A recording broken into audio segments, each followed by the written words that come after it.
오늘부터 이제 본격적으로 하이델베르그 요리문답서를 공부해 나가겠습니다. 오늘 일주일에 이제 제 첫째 문제를 생각하려고 하는데요. 먼저 이사야서 40장 1절과 2절 말씀을 읽겠습니다. 너희 하나님이 가라사대 너희는 위로하라 내 백성을 위로하라 너희는 정다이 예루살렘에 말하며 그것에게 외쳐 고하라 그 복역의 때가 끝났고 그 죄악의 사함을 입었느니라 그 모든 죄를 인하여 여호와의 손에서 배나 받았느니라 할지니라. 우리 함께 하이델베르그 요리문답서 1문을 읽고서 시작하겠습니다. 하이델베르그 요리문답서 1문 함께 읽겠습니다. 살아서나 죽어서나 당신의 유일한 위로는 무엇입니까? 살았으나 죽었으나 나는 나의 것이 아니요 몸도 영혼도 나의 신실한 구주 예수 그리스도의 것입니다. 그리스도께서는 그의 보혈로 나의 모든 죄값을 완전히 치르고 나를 마귀의 모든 권세에서 해방하셨습니다. 또한 하늘에 계신 나의 아버지의 뜻이 아니면 머리털 하나도 땅에 떨어지지 않도록 나를 보호하시며 참으로 모든 것이 합력하여 나의 구원을 이루도록 하십니다. 그러므로 그의 성신으로 그분은 나에게 영생을 확신시켜 주시고 이제부터는 마음을 다하여 즐거이 그리고 신속히 그를 위해 살도록 하십니다. 이미 몇 차례 배우셨으니까 한번 기억을 떠올려 보시죠. 하이델베르그 요리문답서 전체가 117문으로 되어 있는데요.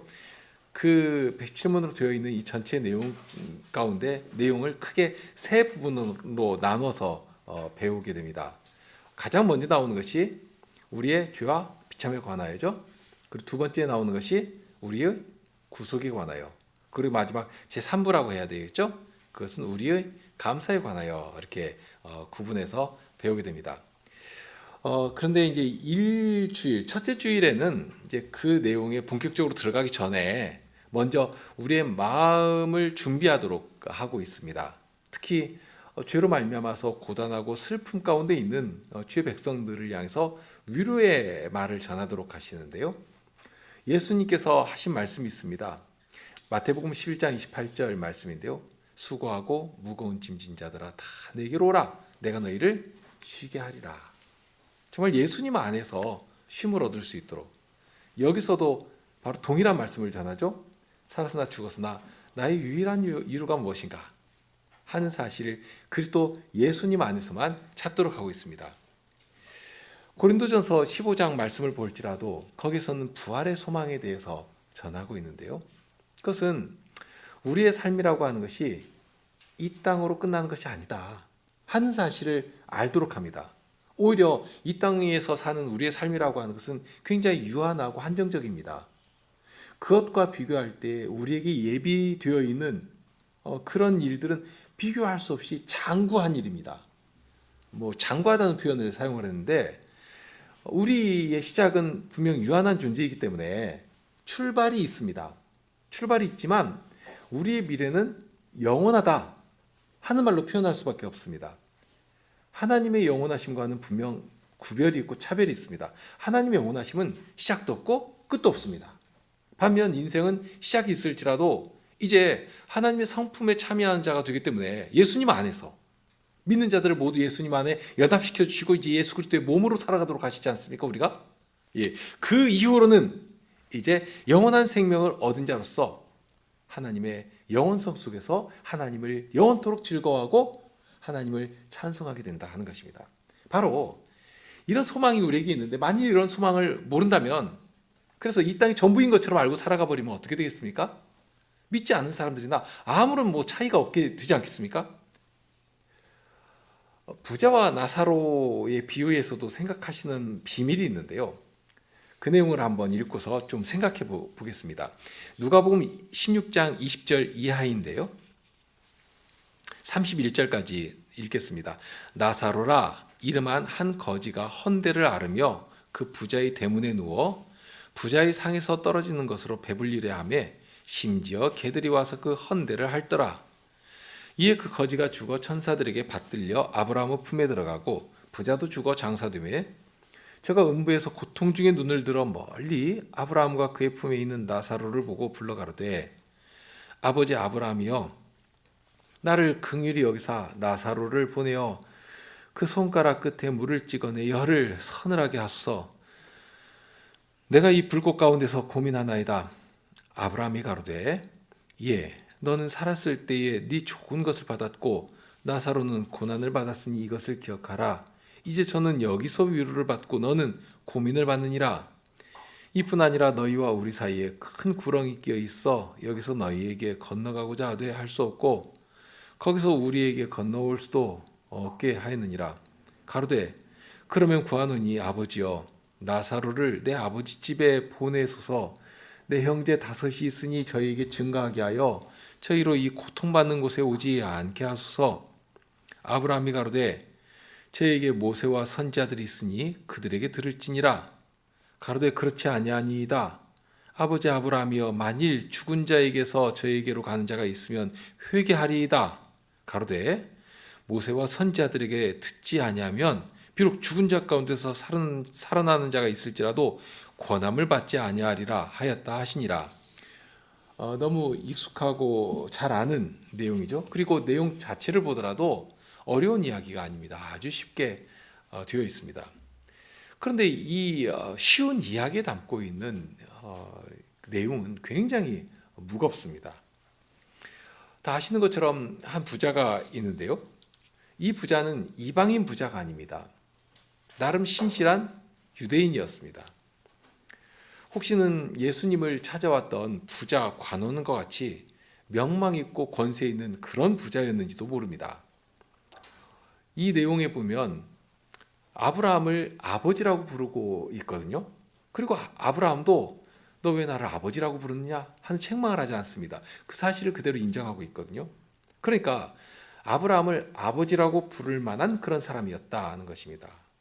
그런 부자가 있는데 마침 그 사람 집 앞에 그것도 대문에 나사로라 하는 거지한 사람이 앉아가지고 걸식을 하고 있습니다. 이 나사로는 굉장히 불쌍한 사람이고 헌대를 앓는다고 했는데요.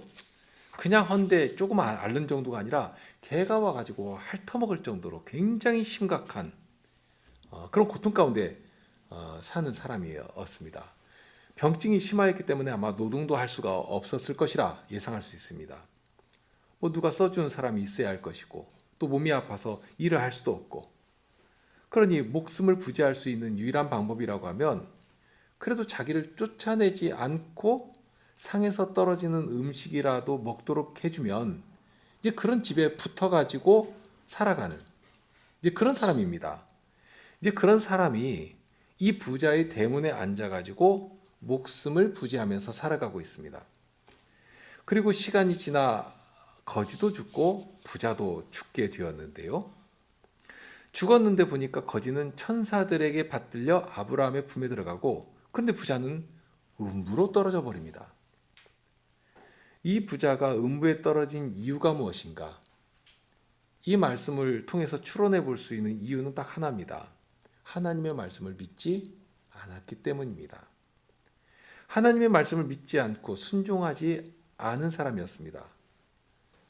자기 열심으로만, 말로만 아브라함의 자손이라고 자랑한 것이지 하나님을 사랑하여서 그의 보내신 자 예수 그리스도를 알려고도 하지 않고 믿으려고도 하지 않은 것입니다. 그러니까 말로만 하나님을 경유했지 하나님의 말씀에 순종하지 않은 것입니다. 그러면서도 오히려 자기는 행하는 의가 많기 때문에 그 사실이 사람들 앞에서 자랑스럽고 그런 부자의 선행을 주변 사람들도 아주 칭송하고 높이지 않았겠습니까? 당장에 보더라도 부자면서 저런 더러운 거지를 대문 앞에서 쫓아내지 않고 걸식하도록 놔두고 있단 말입니다. 만약에 내 집 문 앞에 그런 거지가 앉아서 그러고 있다면 어떻게 하겠습니까? 아무리 재벌이라도 그거 다 치워버리려고 하지 않겠습니까?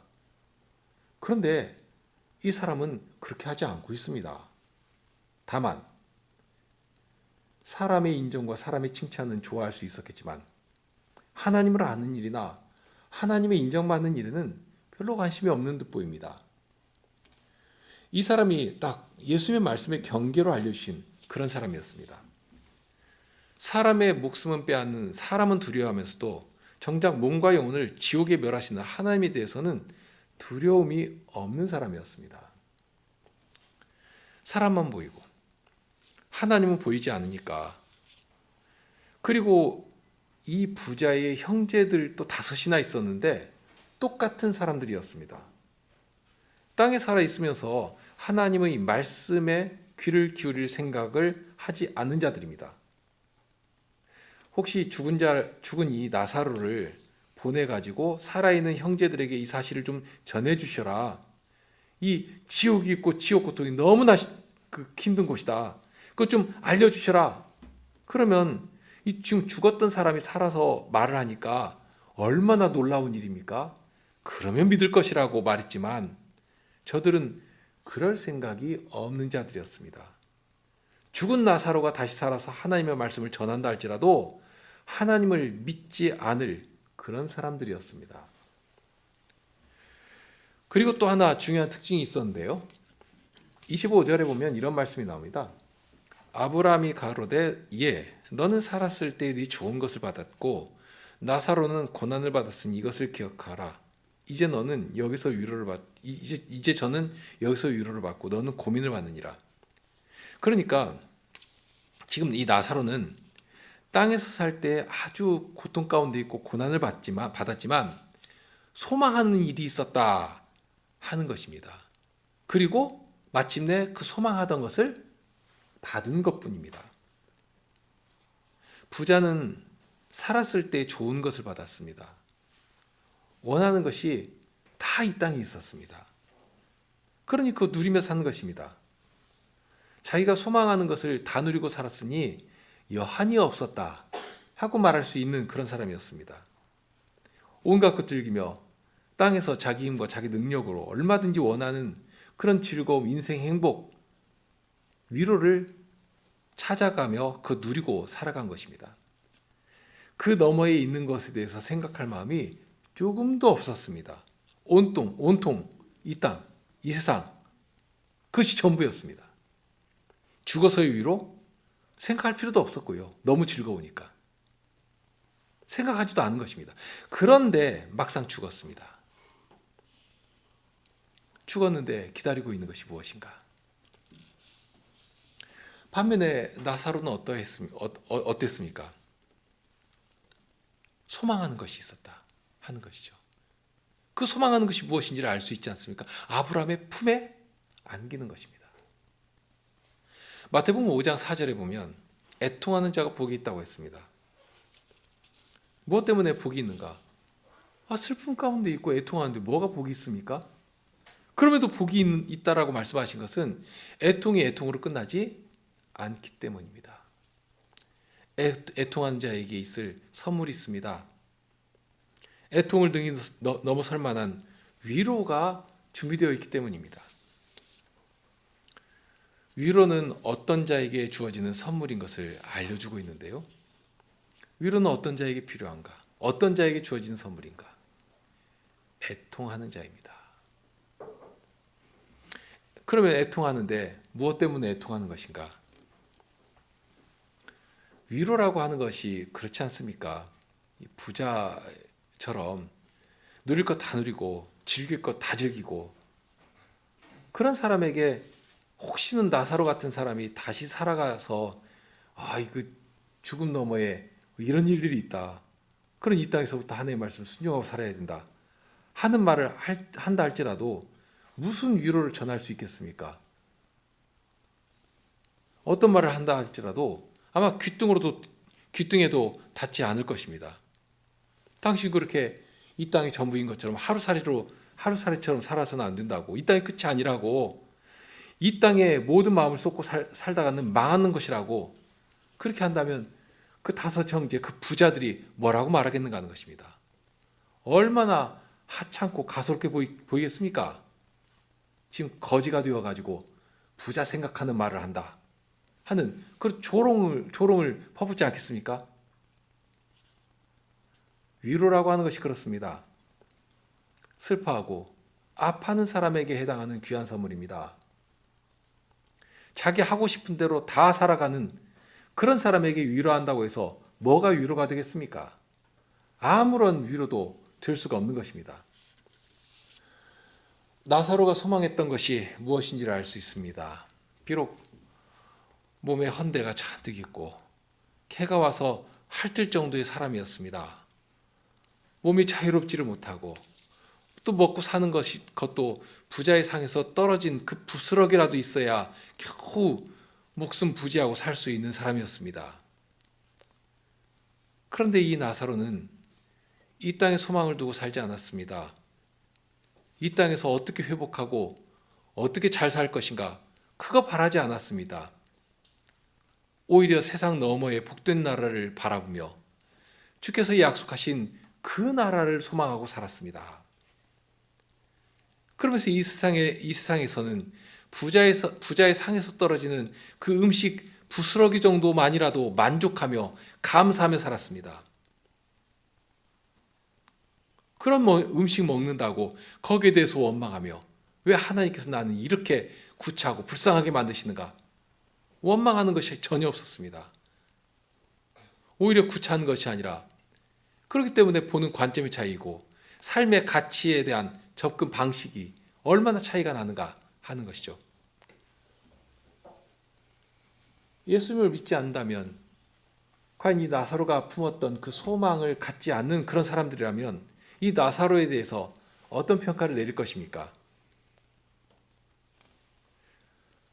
나사로가 어떻게 거기 부자 집 대문에 있었던 것인지 그 이유나 그런 정황에 대해서는 언급되지 않습니다. 그러니 그것을 깊이 생각할 필요도 없습니다.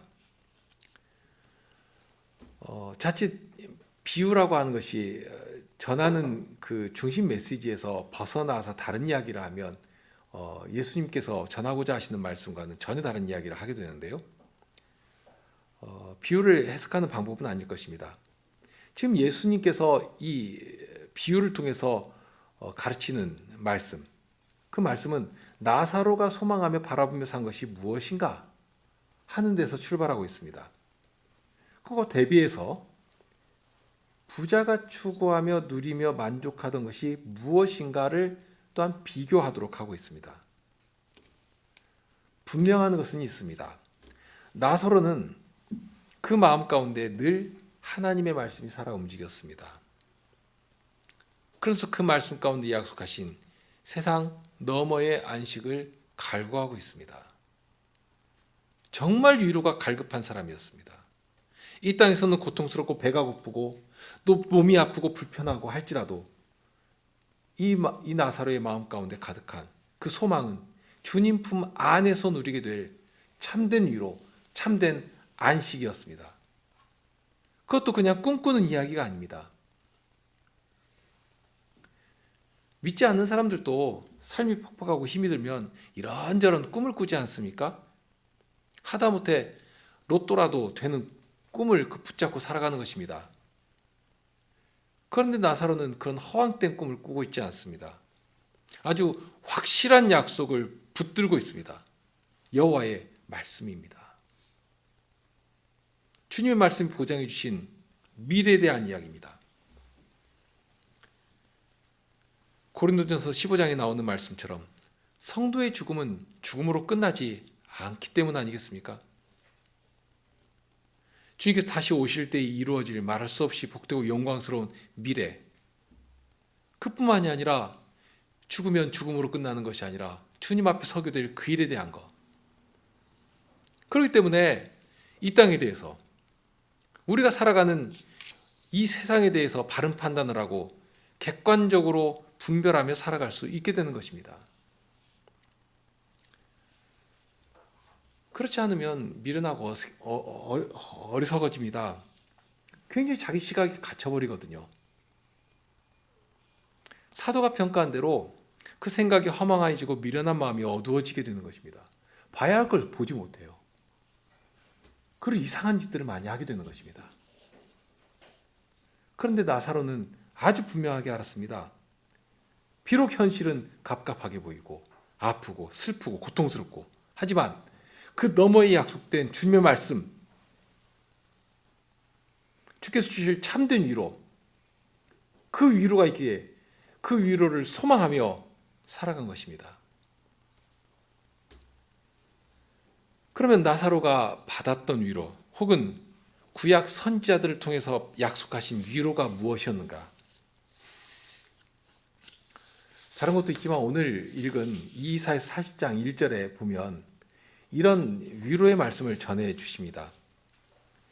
너희 하나님이 가라사 때 너희는 위로하라, 내 백성을 위로하라.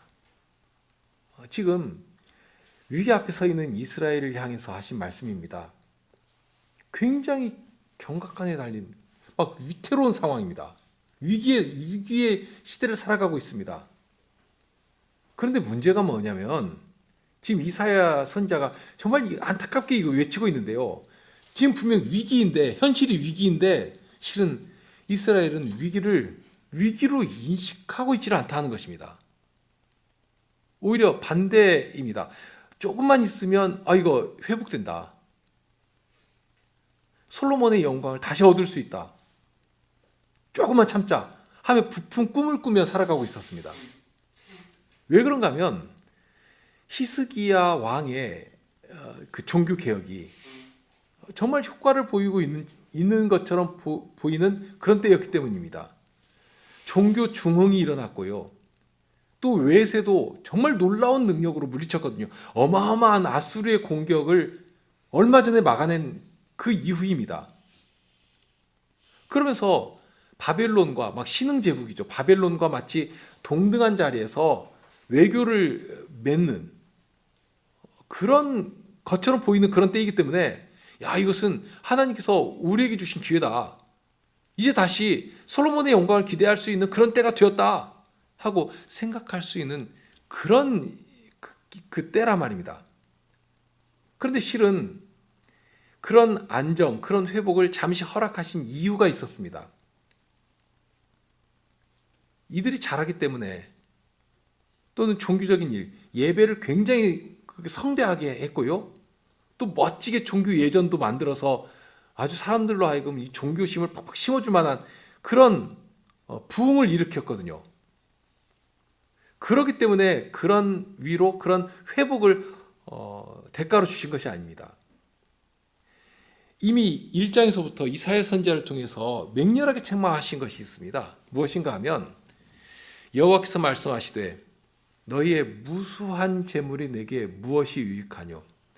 나는 수양의 번제와 살진 짐승의 기름에 배불렀고 나는 수송아지나 어린 양이나 수염소의 피를 기뻐하지 아니하노라. 얼마나 많은 짐승들이 하나님 앞에 번제로 드려졌는가, 희생제물로 드려졌는가. 겉으로는 대단히 성대하게 무엇인가가 막 일어나고 있었습니다. 그런데 하나님께서는 짐승의 피를 원하신 것이 아닙니다.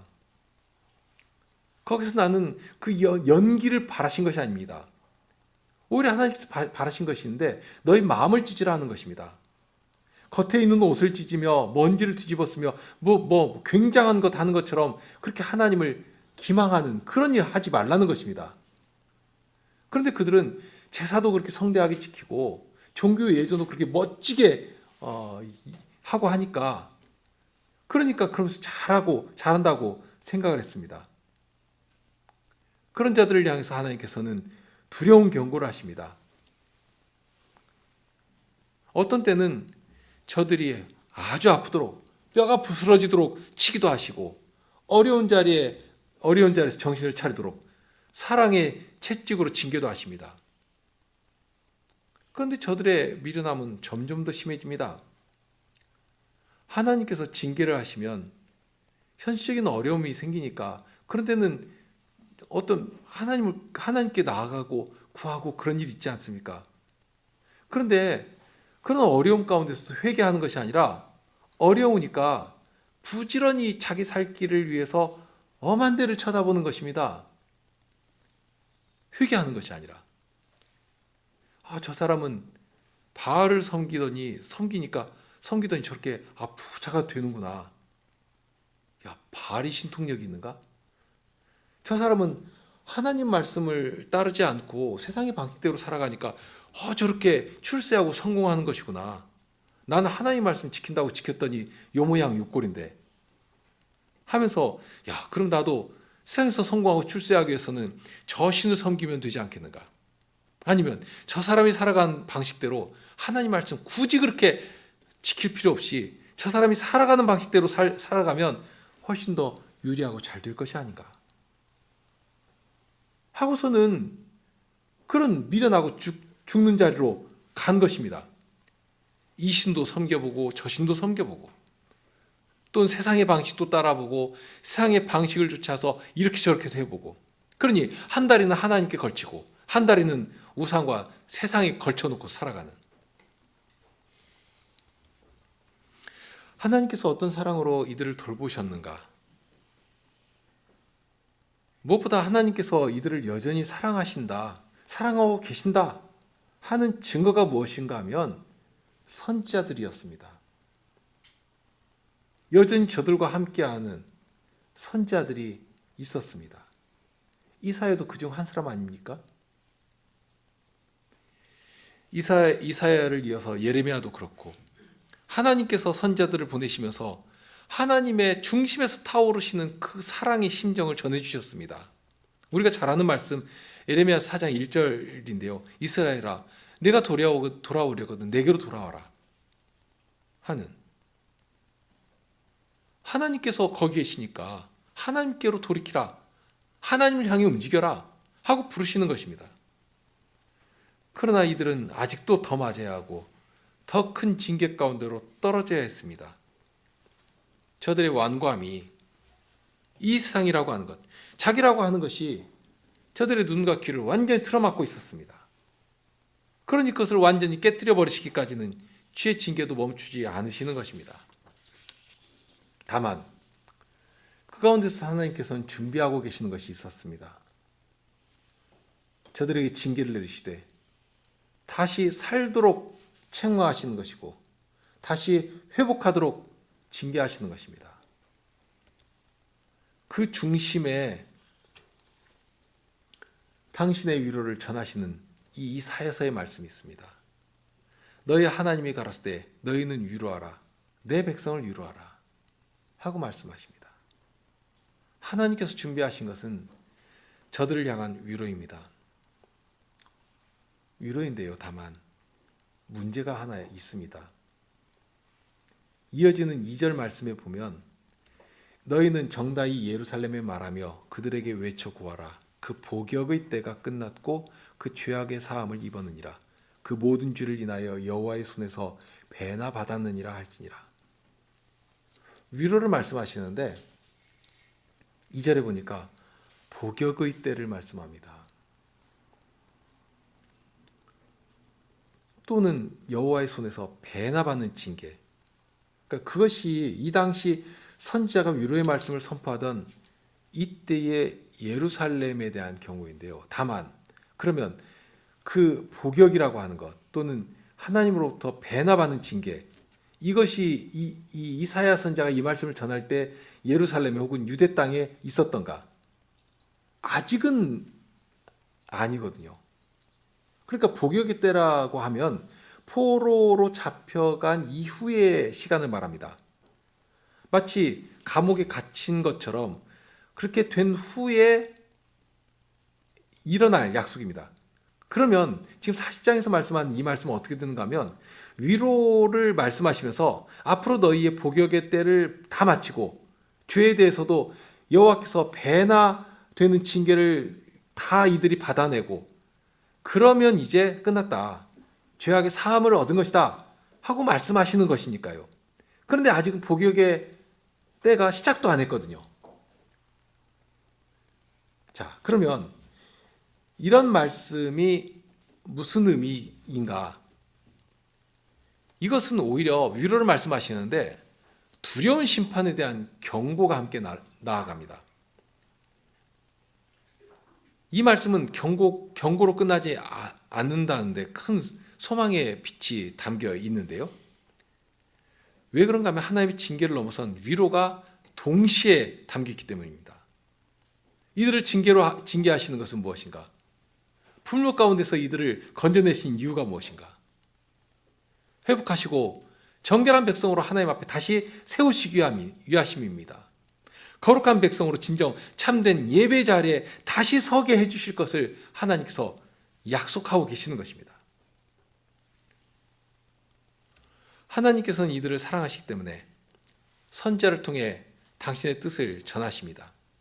하나님의 뜻을 전하여 깨닫도록 하십니다. 문제는 이런 위로의 말씀을 전할 때 어떤 사람에게 이 말씀이 위로의 말씀으로 전해지겠는가? 형식적인 종교 생활하면서 내가 잘하고 있다고 생각하는 사람에게 이 말씀이 위로의 말씀이 되겠는가? 또는 세상에 온통 모든 소망을 두고 살아가는 부자와 같은 심정으로 살아가는 사람에게 이 말씀이 과연 얼마나 위로의 말씀이 되겠는가? 여기 이제 위로의 비밀이 담겨 있습니다. 하나님께서 주시는 위로는 달리 말하면 이제 하나님의 부르심, 초청이라고도 할 수 있는데요. 복음으로 부르시는 것입니다. 외적의 침입을 막아주고 또는 기름진 식물로 배부르게 하고 어떤 사람에게 그것이 위로겠죠. 이 유대로 말미암아 세상의 중심 국가가 되도록 만들어 주시는 뭐 그런 것들이 위로가 되겠죠. 그런데 하나님께서는 그것을 위로로 말씀하지 않으십니다. 회복하시고 돌리시고 하나님과 다시 사귐을 나누는 자리로 회중이 함께 서서 여호와 이름을 부른 자리로 다시 돌리시는 거기서 참된 위로를 찾도록 하십니다. 그러니 그런 위로가 어떻게 가능한가? 혹시는 현실적으로 어려운 물리적인 어떤 그 어려움들 있지 않습니까? 그런 물리적인 어려움들을 다 걷어주시면 되는 것인가? 그래서 부유하게 하시고 육체로 강한 힘을 얻도록 하시고 이사야 선지자 당시라면 이스라엘에게 지금 필요한 이 바벨론을 능가할 수 있는 그런 강력한 군사력과 국력을 허락하시면 그러면 되는 것인가? 다른 나라는 그런 방식으로 될지도 모르겠습니다. 그러나 이스라엘은 아닙니다. 이스라엘은 처음부터 구별된 백성입니다. 이스라엘의 거룩한 나라로 거룩한 사명을 감당하지 못한다면, 만약에 사명에서 실패해버린다면 정말 이 땅은 인생들이 살아가는 바벨론이 되고 애굽이 되고 저주의 땅이 되고 마는 것입니다. 온통 그렇게 되고 마는 것입니다. 세상의 빛을 어디서 찾을 수 있습니까? 세상을 향한 생명의 빛이 이 사명을 수행하는 거룩한 백성으로서 제장 사명을 수행하는 이 교회로부터 시작되는 것 아니겠습니까? 교회가 그 빛을 잃어버리면 어디에서 참된 빛을 볼 수가 있겠는가? 교회로부터 그 빛이 온 세상을 어둠을 뚫고 나가야지만 세상이라도 숨을 쉴 수 있고 소망을 가질 수 있게 되는 것 아니겠습니까? 빛이 저기 있다 하는. 이스라엘에게 지금 필요한 것은 예레미야 선지자로 들려주신 말씀처럼 여호와께로 돌아가는 데 있습니다. 그것만이 이들을 살리고 참된 위로 가운데 살아갈 능력을 주시는 힘이 됩니다. 다만 그러기 위해서는 먼저 해야 할 일이 있죠. 요엘 선지자로 하신 말씀처럼 너희들 옷을 찢지 말고 너희들 마음을 찢어라. 그리고 여호와께로 돌아와라 하는 것입니다. 마음을 찢지 않는다면, 이것이 신학적 용어로 표현한다면 회개 아니겠습니까? 참된 회개 자리로 들어가지 않는다면 여호와께로 돌아올 수 없는 것이고 거룩한 자리에 다시 서지 못하는 것입니다. 하나님께서 위로의 말씀을 하시지만, 그러니 먼저 저들을 연단의 풀무 가운데 던져 넣으시는 것이고, 저들에게서 소멸되어야 할 더럽고 추한 것들이 다, 그 찢기들이 다 소멸되어야 하는 것입니다. 더러운 것들을 맑은 물로 씻어주신 후에 다시 회복될 수 있는 것입니다. 거지 나사로가 바라본 위로는 아브라함의 언약 가운데 담겨 있었습니다. 그리고 그 약속은 모세와 선지자들을 통해 전해주신 말씀 안에 담겨 있었습니다. 그리고 그 말씀을 온전히 성취하신 분이 예수님이시고 그 복음을 들려주시며 주님의 위로를 소망하도록 해 주셨습니다. 애통하는 자가 위로를 받을 것이다 말씀하셨습니다. 그리스도의 복음 앞에서 우리의 마음을 찢으며 그러니 어찌할꼬 하고 하나님의 구원을 사모하는 자에게 주님께서는 위로를 해주시는 것입니다. 그런 자들은 높은 마음을 품을 수가 없겠죠. 과연 주님의 말씀은 예리하에서 날이 선 검처럼 우리를 찌르시는 것 아닙니까? 감당할 수 없으리만치 고통스러운 일도 발생되는 것입니다. 그러나 그 말씀 이면에 우리를 회복하시고 우리를 다시 세워주시는 위로의 말씀을 들려주시며 죄 사함을 얻은 자에게 주시는 참된 기쁨과 자유와 평안을 누리도록 해 주시는 것입니다. 이런 비유는 어떨까 합니다. 최근에도 참 어려운 수술을 받으신 분이 계십니다만 수술이 작다고 해서 고통이 적은 건 아니지 않습니까? 그런데 큰 수술을 받은 분들은 얼마나 그 고통이 더 크겠습니까? 그러니 회복할 때에는 그 고통 때문에 숨도 쉴 수가 없을 정도로 그러나 의사가 와서 그런 아픔 가운데 있는 사람에게 위로의 말을 합니다.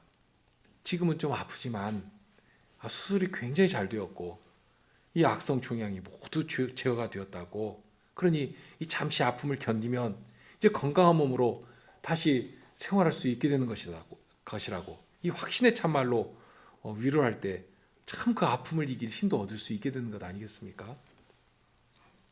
위로라고 하는 것은 거짓이어서는 안 됩니다. 다만 현실에 대한 분명한 인식이 동반되어야 합니다. 만일 의사가 병을 숨기고 적당히 고통 덜어주겠다고 진통제나 처방하고 그거로 위로한다고 할 수 있겠습니까? 의사가 악마가 아니고서야 그렇게 하면 안 되는 것입니다. 사실을 정확하게 고지하고 알고 적극적인 치료의 자리로 안내해야 하는 것입니다. 하나님의 말씀은 그만큼 정확하고 예리합니다. 그러기에 아프고 감당할 수 없는 무거움이 되기도 합니다. 그러나 하나님의 말씀은 그 너머로 향합니다. 회복하게 하시고 참된 위로 가운데 살도록 하십니다. 위로는 하나님 말씀 앞에 정직하게 서는 데서 출발합니다. 그 말씀으로 우리를 보도록 하시고 그 말씀이 이끄는 자리로 움직여 가도록 하십니다. 그럴 때에 사죄하시는 은혜 앞에서 회복을 얻을 수 있습니다. 주님의 평안 가운데 참된 자유를 누리며 살아갈 수 있게 됩니다. 일문은 참 따뜻합니다. 먼저 우리가 누구의 것인가? 실은 그래야 한다 하고 도전적으로 선언하며 시작하는 것 같습니다. 세상은 인생의 주인이 자기인 것처럼 실은 처음부터 에덴 동산에서부터 던져진 유혹의 화두가 그것 아닙니까? 그런데 우리는 이제 더 이상 내 것이 아닙니다. 난 나의 것이어서 되어서는 안 됩니다. 사실 위로의 시작은 우리를 당신의 피로, 당신의 생명을 버리시면서도 사랑하신 그리스도의 사랑에서 출발합니다. 그 사실을 분명히 알아야 합니다. 너희가 알거니와 너희 조상이 유전한 망령된 행실에서 구속된 것은 은이나 금같이 없어질 것으로 한 것이 아니오 오직 흠없고 점없는 어린 양 같은 그리스도의 보배로운 피로 한 것이니라. 그리스도의 피로 사내신 사실. 그래서 우리 요리문답은 처음부터 정확하게 우리의 눈을 들어서 그리스도만을 바라보도록 하십니다. 그리스도께서 나의 전부가 되시는 그런 세상을 바라보도록 하십니다. 거기에 참된 생명이 있고 참된 위로가 있기 때문입니다. 난 나의 것이 아니오 몸도 영혼도. 그저 이 세상만이 아니라 나사로가 소망했던 이 세상 너머에 있는 영원한 세상, 하나님께서 약속하신 영원한 세상까지라도 바라며 소망하도록 해주시는, 그러니 나의 몸도 나의 영혼도 나의 신실한 구주 예수 그리스도의 것입니다 하는 이런 고백이 우리에게서 나올 때 참된 위로를 받게 되는 것입니다. 오늘은 여기까지 하겠습니다. 함께 기도하시겠습니다.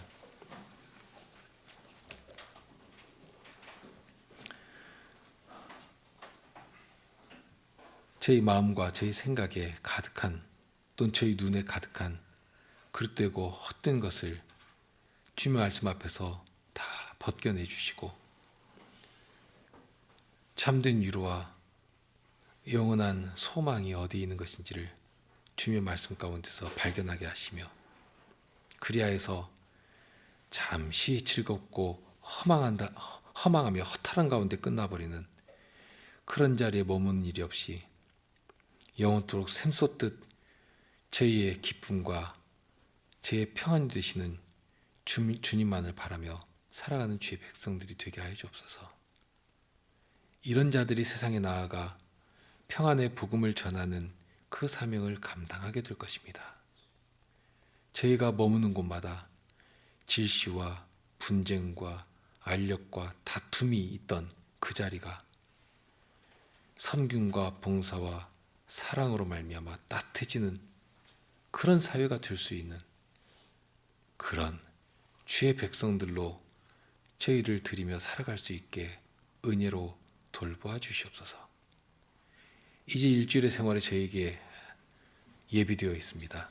주님께서 저희를 어디로 보내시든지 그 자리에서 마땅히 감당해야 할 일들을 주님께서 들려주신 이 말씀들을 붙들고 씨름하며 그 말씀 가운데서 참된 힘과 능력과 위로를 얻으며 그렇게 살아갈 수 있도록 늘 주의 성신께서 이 말씀으로 저희를 이끌어 주시옵소서. 우리 주님 예수 그리스도 이름으로 기도드립니다. 아멘.